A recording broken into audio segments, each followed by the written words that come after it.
Guys, ഇന്നത്തെ video ഒരു get ready with me ആണ്. എൻ്റെ അല്ല, അമ്മയുടെ. നമുക്ക് നേരെ വീഡിയോയിലേക്ക് പോകാം. ആദ്യം തന്നെ അമ്മയുടെ മുടി ഞാൻ ഹെയർ ഡ്രയർ വെച്ചിട്ട് ഒന്ന് ഉണക്കി കൊടുത്തു. അത് കഴിഞ്ഞ് ഡേംഡോക്കിൻ്റെ സാലിസിലിക് ആസിഡ് സെറം അപ്ലൈ ചെയ്തു. അത് കഴിഞ്ഞിട്ട് ഡേംഡോക്കിൻ്റെ തന്നെ സൺസ്ക്രീൻ അപ്ലൈ ചെയ്തു. ഇപ്പോൾ സൺസ്ക്രീൻ ഇല്ലാതെ പുറത്തിറങ്ങാൻ പറ്റില്ലല്ലോ. പിന്നെ അച്ഛൻ വന്നപ്പോൾ അച്ഛനും കുറച്ച് സൺസ്ക്രീനൊക്കെ ഇട്ട് കൊടുത്തു. അത് കഴിഞ്ഞിട്ട് ലാക്മേയുടെ കോമ്പാക്ട് പൗഡറാണ് ഞാൻ ഇട്ട് കൊടുക്കുന്നത്. അതിട്ട് കഴിഞ്ഞിട്ട് പിന്നെ ഞാനൊരു പൊട്ടൊക്കെ തൊട്ട് കൊടുത്തു. പിന്നെ ഞാൻ പറയട്ടെ, ഞാനൊരു മേക്കപ്പ് ആർട്ടിസ്റ്റോ ബ്യൂട്ടീഷ്യനോ ഒന്നും അല്ലെങ്കിൽ ജസ്റ്റ് ഞാനൊന്ന് ട്രൈ ചെയ്തതാണ്. പിന്നെ ലിപ്സ്റ്റിക്കും കുറച്ച് ലിപ് ബാമും ഒക്കെ ഇട്ട് കൊടുത്തു. അത് കഴിയുമ്പോഴത്തേക്കിനും കണ്ണൊക്കെ എഴുതി ഐലൈനറൊക്കെ ഒന്ന് വരച്ച് കൊടുത്തു. അമ്മ ഇതൊന്നും ഇടുന്നതല്ല, പിന്നെ ഞാൻ അങ്ങ് ഇട്ട് കൊടുത്തു. അത് കഴിയുമ്പോഴത്തേക്കിനും ഞാൻ സിന്ദൂരമൊക്കെ ഇട്ട് കൊടുത്തു. ഇനിയിപ്പം മുടിയിലേക്ക് കിടന്നു. മുടി ഞാൻ ഫ്രണ്ടൊന്ന് ജസ്റ്റ് സ്ട്രെയിറ്റ് ചെയ്തിട്ട് ഇങ്ങനെ ജസ്റ്റ് കുളിപ്പിന്നൽ പോലെ പിന്നെ ഇടുക ചെയ്തത്. അത് കഴിഞ്ഞിട്ട് ഞാൻ എല്ലാം ഒന്ന് റെഡിയാക്കി ചീകിയൊക്കെ ഇട്ട് കൊടുത്തിട്ടുണ്ട്.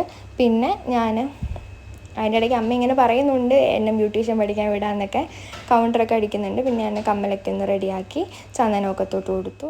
ഇതാണ് ഫൈനൽ ലുക്ക് വരുന്നത്. വീഡിയോ ഇഷ്ടപ്പെട്ടാൽ ലൈക്ക് ചെയ്യുക, ഷെയർ ചെയ്യുക, സബ്സ്ക്രൈബ് ചെയ്യുക.